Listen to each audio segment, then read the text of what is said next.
Happy Valentine's Day to you. Hey, I'm filming in the spare bedroom today. Why? Because it says love. Duh, it's Valentine's Day, February 14th. Greatest day in the whole universe. I confess, I love Valentine's Day more than any other holiday. It's my favorite. Absolutely, always has been. I'm sure it has something to do with creating those beautiful works of art. Those Valentine's Day boxes we would create in elementary school. The ones that were our mom's shoebox or a brown paper lunch sack, where we would cut painstakingly hearts, and then we would fold little pieces of a paper accordion style and put it on the back of that heart and stick it to the box so that they would just be like boing, boing, boing. I don't know a describing word other than boing, boing right off of the box, and then cover everything in as much red glitter as your mom would buy.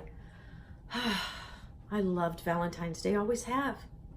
Then I would take my creation, my work of art, and I would publicly display it, knowing in my mind, this is the most glorious Valentine's box in the creation of Valentine's boxes.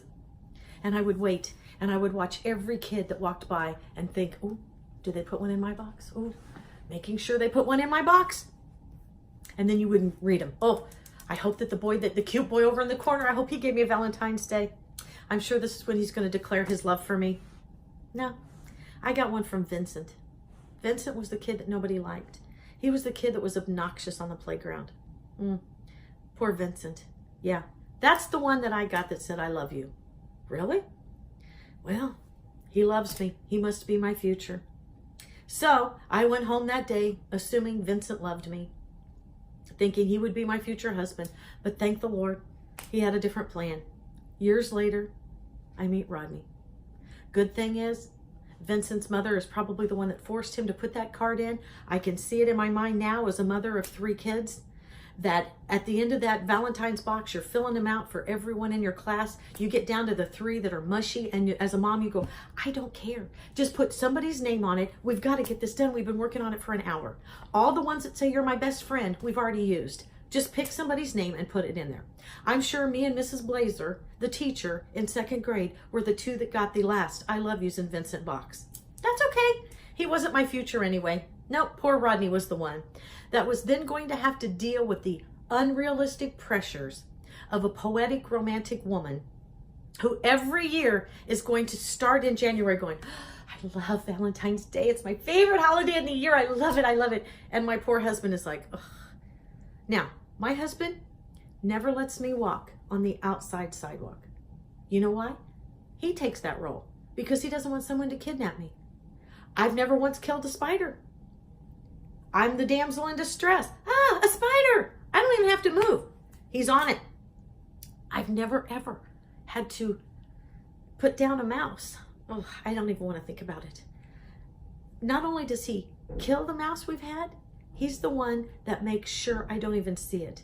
And he's even been known to lie to me and tell me, what mouse? There wasn't any mouse.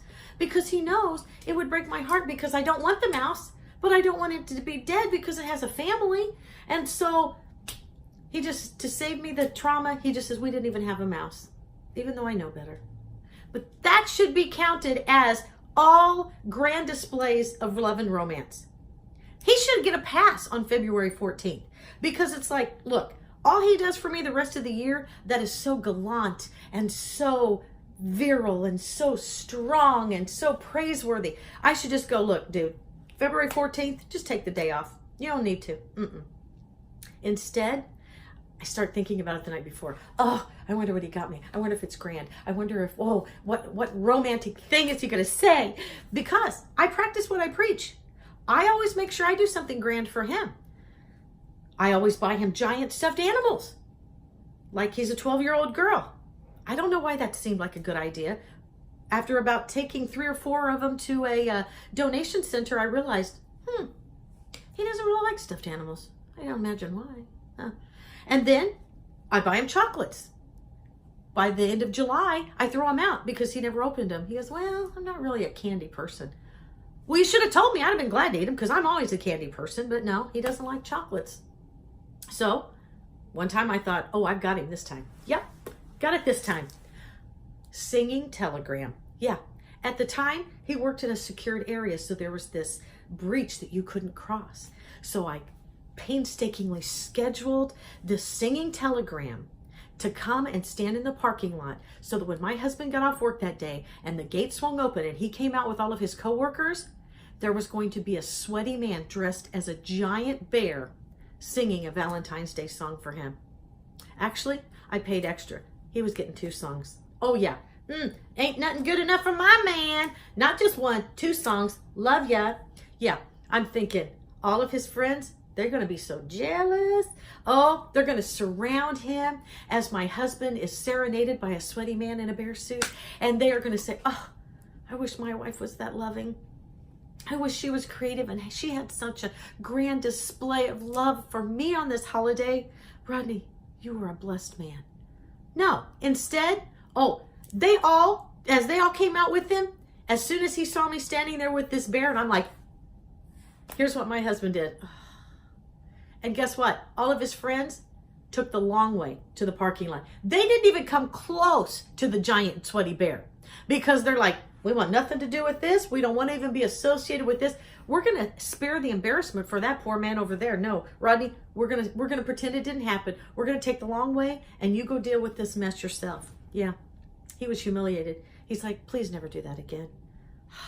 I didn't get it. So a couple years ago, I says, look, we're old enough now. I know you love me. And out of my love for you, for Valentine's Day, here's what I'm giving you. You don't have to give me anything. I am now going to consider all spider kills, all things that go bump in the night, research, I take out the trash on the icy day so you don't have to fall. I consider those your love for me. You don't have to buy me a Valentine. Well, last night, he comes home. He says, don't cook dinner. He brings me home my favorite restaurant carryout. He included with it a triple chocolate piece of cake with mousse filling. He says, happy Valentine's Day. And I'm like, this is the grand gestures I'm talking about. After 40 years of being together, you get me. I was overcome. After we eat, we clean up. Okay, let's go watch TV together. And I'm thinking, he deserves that. He's such a good man. I go to sit down and I look. My favorite chocolates and a card. A card. Now, mind you, my husband doesn't just pick it. Yeah, that one's red. It's got a heart on it. That's good enough. No, he stands there and he specifically picks out a card. His cards have to say just the right thing. But this year, he added some very poignant and touching sentiments. The kind that makes you cry. The kind that I'm sitting there after I read it and this is me. He goes, are you crying? I go, I'm not crying. He goes, you're really crying? I'm not crying. All right, they're happy tears, but that was really sweet. I literally almost ugly cried. This is what I really wanted to do. That is so touching. But I didn't. I held it together. And then I thought, man, I stink. I stink like blue cheese. I have nothing for this man. Nothing. What am I going to get him that's the equivalent to that? Heartfelt prose, chocolates, chocolate cake, my favorite carryout, and a surprise. Nothing required. Oh, Lord. Okay, I could get him beef jerky. Been there, done that. Okay, I could get him tube socks. Why? He's not in the 70s. Oh, my God. Okay, I could get him a ball glove. Why? That's not romantic. Oh, Lord. So I'm walking through the store. All I can find that would be anywhere near romantic is sexy 90s. Seriously? That's all they've got for these poor guys? So now here I am. The day is half over. I still have nothing picked out for this guy. And guess what? I'm sitting here going, now I get it. All of these 40 years, this is the pressure he has felt. I'm so sad. I feel really bad for him. Yeah. So this is the year the shoe is on the other foot. His is red, glitter, and sparkly. No, that sounds weird. No. His is noble. Yeah, let's forget that analogy. Here I am, sitting here thinking, I get it. Valentine's Day is easy for a guy as far as you can just run into any store anyway and pick up something. But for a woman, it's kind of difficult. You're not mushy-gushy, so I can't give you a card, my love. You don't really want chocolates, so I don't know what to do. right now all I have planned is cooking fried chicken. He likes that.